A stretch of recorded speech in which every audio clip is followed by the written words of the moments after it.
夜叉王是国产3A 游戏《黑神话：悟空》中火焰山关卡的关底核心 BOSS， 是红孩儿的2阶段觉醒形态。虽然说整体的难度并不算太大，但依然凭借大开大合的招式设计和那副白发獠牙的形象，成为《黑神话：悟空》中最具压迫感的存在之一。大家好，我是立青猪皮，本期视频跟大家分享由英尔出品的1:12可动模型《黑神话：悟空：夜叉王》。外包装还是该系列一如既往的黑色简约风外盒，正面有夜叉挥舞着肘刃的立绘，其他就是常规的 logo 标识。打开以后是3层透明系数以及一份说明书。那作为火焰山的关底妖王，夜叉王的身材异常高大，四肢比例偏长，肌肉的风格是那种比较紧凑的魁骨，兼具人形的力量感与非人妖魔的狰狞。主体方面的第一观感十分具有压迫力。头雕红面獠牙，犬齿外露的细节不错，眼眶深陷，面容有如骷髅一般，布满熔岩状的纹路，火中妖王的氛围感十足。头顶有一对粗壮的向前弯曲分叉的犄角，这个应该也是夜叉族的标志性特征。脚跟与颅骨衔接处理不错，表面还有一定的骨质纹理。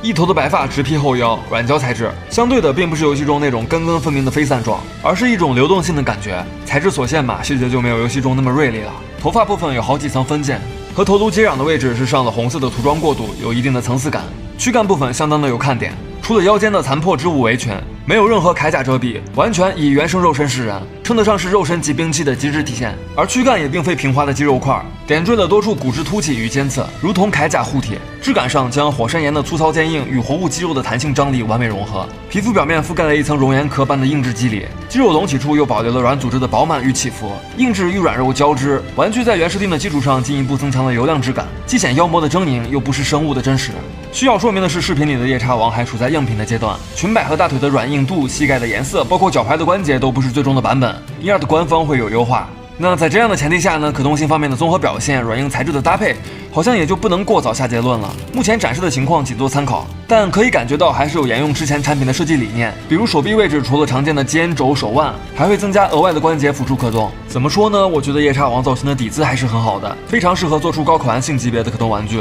期待 INART 的最终版本。总共有6对替换手型，除了默认的一对握拳手，还有一对握持手、一对放松手、一对抓取手以及一对开掌手。涂装和细节都挺不错的，开掌手的样子很显诡谲。除此之外，还有一对全刃手型，利刃从掌骨刺出，感觉很有杀伤性。其他的武器配件还有一对手持刃，刀刃是透明色，一对实色的短肘刃和一对透明黄的长肘刃，通过拆下肘部的遮挡部件来替换，替换的效果还不错，尤其是长肘刃很霸气。一个背刺部件，同样的需要拆掉背部正常状态的遮挡件来替换。几个背刺材质偏软，安装的时候需要注意寻找头发的空隙，做好避让。一个旋转飞刃的特效件，透光性和橙黄界面的表现都不错，需要搭配一个透明支架来使用。最后就是一个针对角色主体的加持式支架。尺寸方面，夜叉王从脚到头顶不算犄角的高度大概有20公分，还是相当可观的尺寸。这里拿出一些别的6寸、7寸可动人偶，大家简单看看对比。其实夜叉王的形象并非单纯的恶，而是狰狞与悲怆的融合。狰狞的外表是复仇怒火的外化，每一处棱角、每一道纹路都诉说着千年的恨意，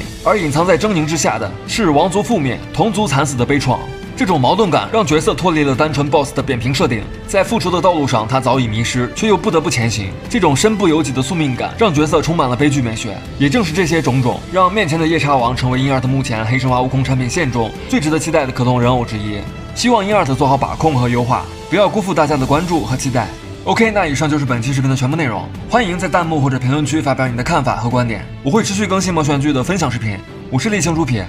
回见。